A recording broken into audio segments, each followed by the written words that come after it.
माँ, सुनो सुनाती में मैं आपको कहानियाँ सुनाती हूँ, किंतु आज मैं कहानी नहीं सुना रही। मैं अपने विचारों का साझा आपके साथ करना चाह रही हूँ।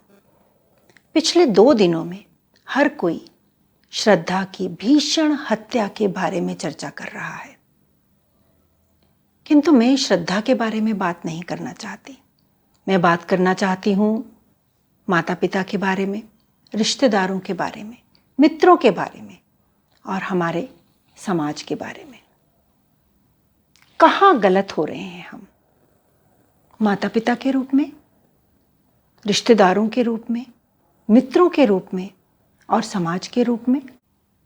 हमने तो वही किया ना जो हमें आधुनिक दिखाता था, हमें मॉडर्न दिखाता था।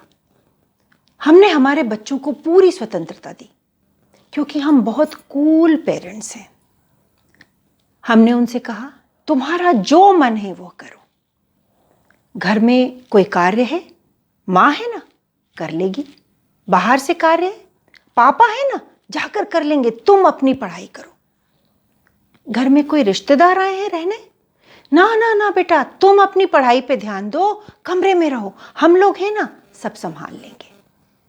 इस पूरी प्रक्रिया में हमने हमारे बच्चों को उस शिक्षा से, उस व्यवहारिक शिक्षा के ज्ञान से वंचित कर दिया जो वह लोगों के बीच में सीखते। आपको नहीं लगता हम सब ने कम या ज़्यादा इसे अपने जीवन में किया है? और फिर जब 25 वर्ष की आयु में बच्चे ने आकर कहा मैं वही करूंगी जो मुझे करना है, आज से आप मुझे अपनी बेटी नहीं समझे, यह सुनकर हम अवाक थे। मेरी बेटी, मुझे ऐसा कैसे कह सकती है? और फिर जब उसने कहा माय लाइफ माय चॉइस, हम फिर आहत हुए। हमें लगा इसकी लाइफ इसकी चॉइस, हम तो अभी तक इसी का जीवन जी रहे थे। कि 25 वर्ष के युवा के अंदर अब हम उस प्रेम, भाईचारा, सम्मान के बीज आज नहीं बो सकते। जो कार्य हमें पहले करना चाहिए था, उसके बचपन में उसके साथ बैठकर हमें जो पुल बनाने थे, उन पुलों को तो हमने बहुत पहले ही तोड़ दिया या उन्हें बनने ही नहीं दिया। किसके लिए?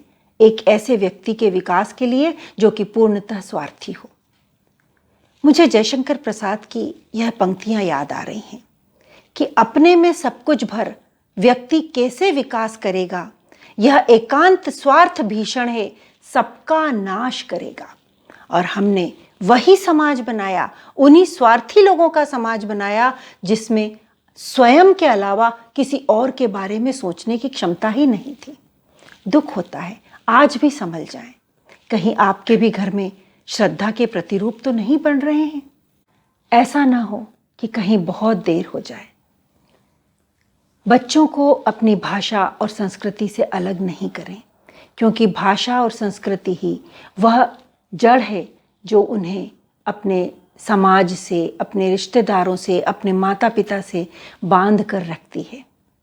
बच्चों से भी मैं एक बात कहना चाहूँगी। जयशंकर प्रसाद की ही 2 पंक्तियाँ हैं।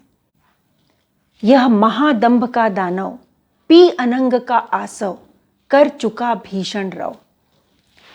इन पंक्तियों का अर्थ मैं आपको समझाती हूँ, क्योंकि आप जिस उम्र में हैं, इस उम्र में सभी को यह भान होता है कि हमें जो पता है, हमारे माता पिता या रिश्तेदार या हमारे समाज वाले तो इस बात को समझते ही नहीं हैं, तो इस बात का हम दंभ भरते हैं। पी अनंग का आसव, और जो वासना है उसको हमें लगता है कि यही एक जीवन है और यह करता है भीषण रव हमारे जीवन में, अर्थात शोर, तो हम उसी को अपना जीवन समझ लेते हैं। इससे बचें। और एक बात हमेशा याद रखें कि आपके माता पिता आपके शत्रु नहीं हैं। आपके माता पिता से ज़्यादा आपका भला और कभी कोई दुनिया में चाह ही नहीं सकता है। तो अगर वो आपसे कुछ कह रहे हैं ऐसा जो आपको पसंद नहीं आ रहा है, तो भी उस पर सोचें और विचार करें, मनन करें, ताकि आप कोई ऐसा निर्णय नहीं लें जिसे भविष्य में आपको पछताना पड़ जाए। एक बात बच्चों में आपसे और कहना चाहूँगी यदि आपके ज्ञान, आपके इस वर्तमान के नॉलेज का महत्व है, तो पीढ़ियों से जो अनुभव अर्जित किया गया है उसका भी उतना ही महत्व है। उसे कम नहीं माने और उस पर विचार करें, उस पर विश्वास करें। बस यही प्रार्थना करूंगी ईश्वर से कि और श्रद्धाएं इस तरह के जाल में फंसने से स्वयं को बचा लेंगी। धन्यवाद।